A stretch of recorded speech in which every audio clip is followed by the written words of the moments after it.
Assalamu alaikum warahmatullahi wabarakatuh. Ẹ kú dédé àsìkò yìí, ẹ̀yin Muslims brothers and sisters mi àti gbogbo ẹ̀yin fans mi lápapọ̀.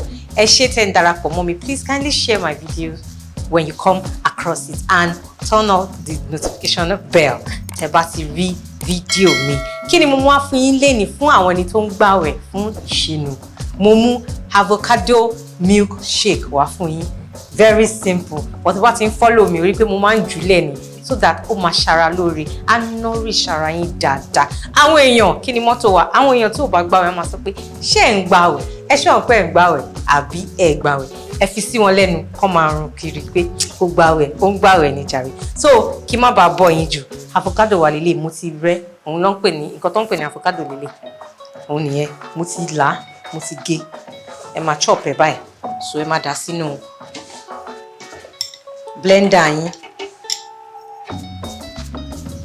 Ṣé pé mo promise yín pé mi ò ní mú anything tó máa warrant fruit juice àwa lọ́tẹ̀ ṣẹ́yìn náà rí pé blender ni mo fi ń blend everything. So if you have your blender, just rinse it and do all this thing. Then honey lele tí mo ti ń dà sí.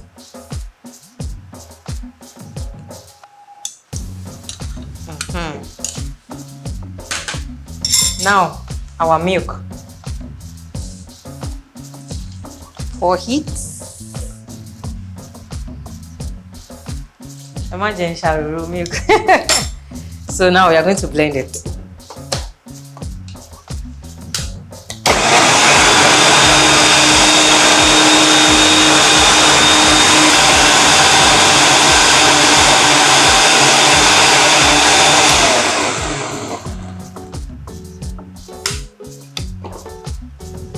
Good thing about all this milkshake ni pé ọmọdé mu, àgbà mu.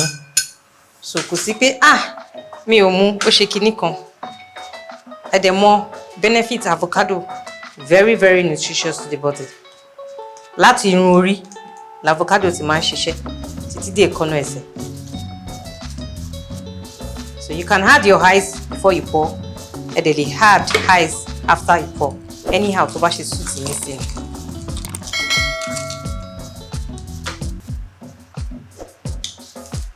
Oh.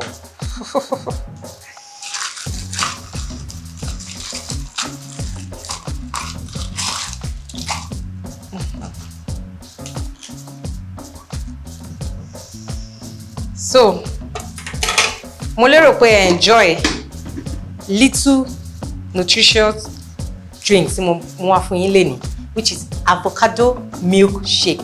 Please recreate it. Kẹfí kọ́kọ́ tẹ́lẹ̀, ìṣúnú lénìí kẹ́ tó jẹ the proper meal and endeavour to go through all my channel kẹ́ mú idea meals tẹ́ máa fi ṣínú. Ire o lọ́jọ́ gbogbo. Ramadan Kareem.